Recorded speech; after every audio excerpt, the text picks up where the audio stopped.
my coworkers come in and I talk to lenders and I see them going through the PPP loans, and they're exhausted and they're sad because sometimes they can't make the dreams happen, and it Right. wears on them.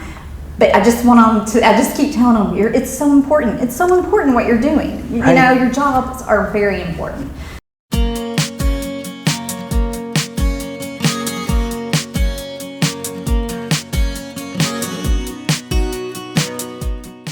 Tara, this is wonderful to get to be here with you in person. You normally 3D. we're because we're catching up, right, in 2D on Zoom with social bankers and some of that group. But it's really fun that you were able to come and meet here in Memphis and talk a little Yes. bit about what you've been up to and just kind of catch up. Yeah, it's great to, like you said, to be 3D with people. You know, it was a huge change and we've adapted, and I think it makes us appreciate the in-person environment even more so now than before. So it's a great thing to get to see people and interact in person finally. Yeah, well, I'm so glad you made this trip over, but you know, it's been a year since ICBA Live. It's been a year since we kind of had a lot of this in-person interactions. But I kind of want to walk through, you know, before we get into kind of this last year of craziness, I want to understand a little bit more about your backstory. And for me and maybe anybody who hasn't gotten to know you, you grew up in Arkansas and wound up in banking with a few twists and turns. Right. Like a lot of us. Well, Ben, I'm just a small town girl. I was living in a lonely world. And no, that's not me. That's a different story. Is this what you picked up at Some the radio other station?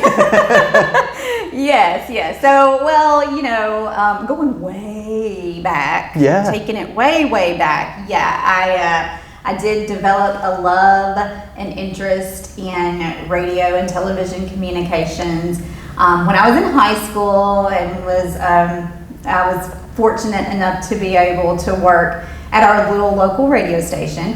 So that really piqued my interest, and I studied it in college. And when I graduated college, I ventured out into the big world, and I got a job at an advertising agency, and that's where I worked for over 10 years. And what were you doing for the agency? I was, the agency had a lot of online job postings. Okay. And so I worked a little in that area. We also did Yellow Pages advertising. Oh, sure. So, that was yeah, a thing. Again, there was this thing called a phone book. Yeah. And it had people's like names and phone numbers, so you could call them on your landline phone if you needed their services. And so I did ads, and it's funny when I look back, but yeah, I mean, it was my first foray into the advertising industry, and I learned a lot from it. Awesome. And it eventually, you know, I went back to my roots. I went back to my small town where I had worked at the radio station, because my husband and I decided that's where we wanted to, you know, have our family and raise our family. Around our family. So that took me back home, and I was fortunate enough to interview and be offered a position in marketing at Merchants and Planners Bank. And that was almost 9 years ago. Wow. And so, you know, going, you know, from the advertising industry into banking was a big shift. Yeah. There was a pretty stiff learning curve. I'm fortunate we're here at the HQ for Barrett School of Banking. I was fortunate to be able to attend that school where I learned a lot about the industry and the workings. And you know, it's been such a great experience, you know, from learning the ins and outs of banking, which is, you know, I mean, that's the basis of our lives, you know, our economy, our money, you know, it's not just about the money, but it's what the money does for us. It helps us, you know, buy our homes, and it helps us, you know, grow and develop and establish businesses. And it's just, you know, it's so important. And I don't think that, when I started working there, I kind of thought, bank, oh, what's this going to be? What am I doing in it? Yeah. But once you get into it and you learn about it and you realize how important it is, and that's what, when my coworkers come in and I talk to lenders and I see them going through the PPP loans, and they're exhausted and they're sad because sometimes they can't make the dreams happen, and it Right. wears on them. But I just I just keep telling them, it's so important. It's so important what you're doing. Right. Your jobs are very important. And that's, like I said, that was an eye-opener for me, and probably the biggest learning experience that I've had in the banking industry is just, how valuable it is and what they do and how important it is in people's lives. It's really personal. So. Oh, you're absolutely right. And that relationship to money and the relationship to the community is so critical for these communities to really thrive. So let's take me back a little bit to 2020. You were kicking things off in marketing. I'm sure you had, as I talked to Chris over at Barrett School, he sort of gave me the rundown that you were a model student too, right? and so when I'm thinking about that, you had a great marketing plan going into 2020, I'll bet. Okay, well, I'm just going to tell you, the marketing plan for yeah, you did. Starting in 2020, the objective was plan your perfect summer. Oh, okay. We were going to focus on, having a great summer, taking a vacation. We had a lot of lending possibilities out there and suggestions for everyone. It was not the perfect summer, We had to dump that around March or so. We knew that was not gonna be appropriate or relative, right. So put that in the trash can. And so what did your job look like when sort of everything was turned upside down in the middle of March?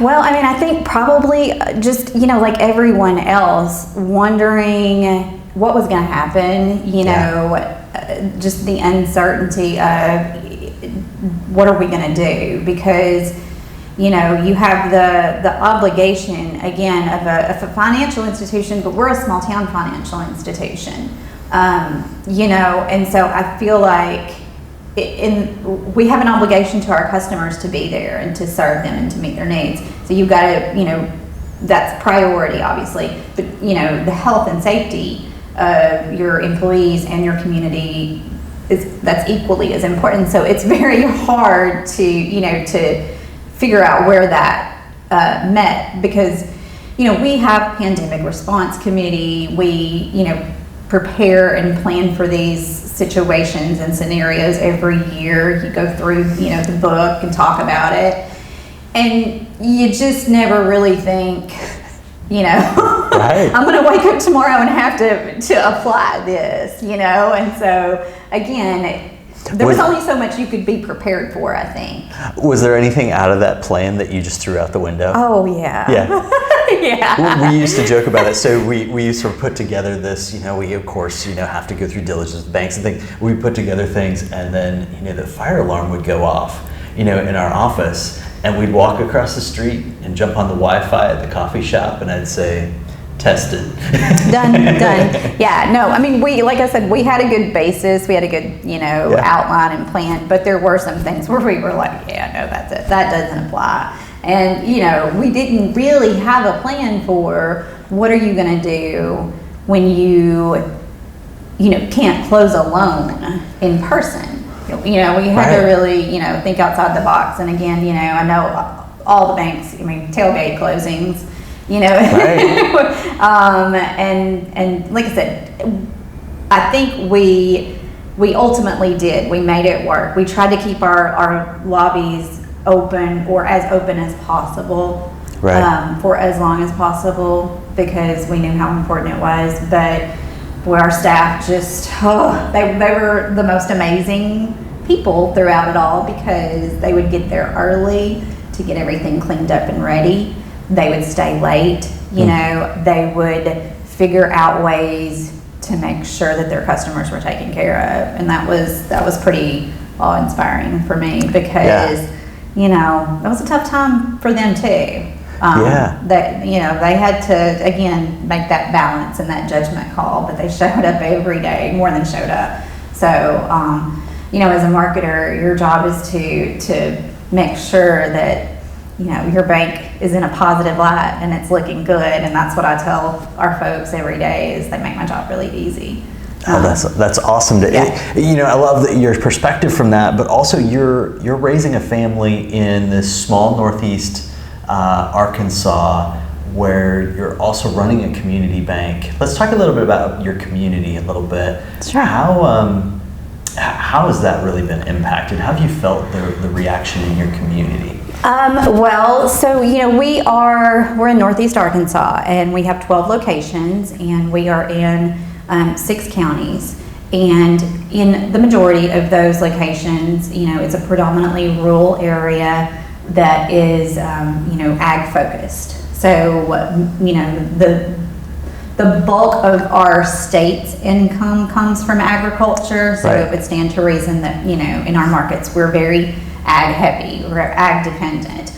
And so, you know, fortunately for the ag industry and for our farmers, they were able to kind of carry on. And I feel like that was super key in us, in our communities, you know, going along. And you know, we definitely felt it, but we were happy that our farmers were less impacted, I guess. We also have, I mean, again, with small areas, there's not a lot of big box stores. Most of our restaurants and our shops are locally owned. Most of them, when I say mom and pop, literally are, you know, wife and husband, or, you know, a situation where it's a family-owned business and, you know, the generations have risen up and taken it. And most of them, again, the ownership is, you know, from 1 to 5 people. So there were definitely, you know, your service industry, your restaurants, even your little specialty boutiques, they felt the impact. And they had to learn, you know, and adapt, just kind of like we did at the bank, that, okay, we have got to sell the product. So how are we going to make it happen? So a lot of them went to, you know, the restaurants went to carry out or, you know, delivery. Different ways to make things happen. Some of the businesses, the smaller businesses, they looked at, you know, e-commerce. Again, when you're a, you know, one-man show, and if you don't have the resources for a, you know, e-commerce site startup, I mean, that's a little daunting, a little overwhelming. And, and what do you do? And so that's why I'm very proud to say, you know, we were able to help a lot of businesses with the PPP funding, you know, still going on.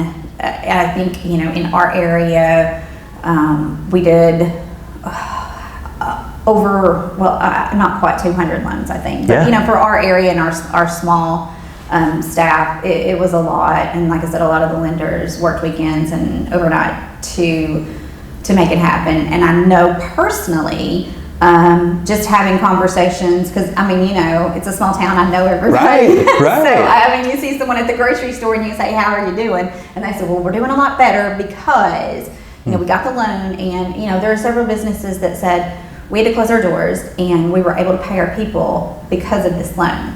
If we wouldn't have had this, we couldn't pay our people, you know, and they, so it made a huge difference to be able to do that and help them with that. And they were very appreciative and thankful. And just side note here, I'm a community banker, but I'm also a small business owner myself. My husband and I own a business in our hometown, and we were a business that was that was helped with the PPP funding as well. So I know from both sides of the story how important that was and how much easier we had it than a lot of the other organizations that you know, didn't have a community banker on their side to pick up the phone and call them and say, here's what's going on. Right. I've got your paperwork. Here's what Yeah. you need to do. Let's make it happen. Well, and I think of, your roots in growing up on a farm and, now being surrounded by, the farmers who are keeping your economy going locally, and then being able to reach out. You get so many different perspectives on the same community. It's just a phenomenal perspective. So as we're, looking at kind of what's next for you, what keeps you sort of daydreaming about the future of your community? Is there anything you've got on tap? Is this next summer going to be that great summer again? I sure hope so. Yeah, what are you it's looking already forward looking to? up, I think. I've got so much on tap, and our community does. Yeah. People think that there's, it's a small town, so what, there's not a lot going on. What are you going to do?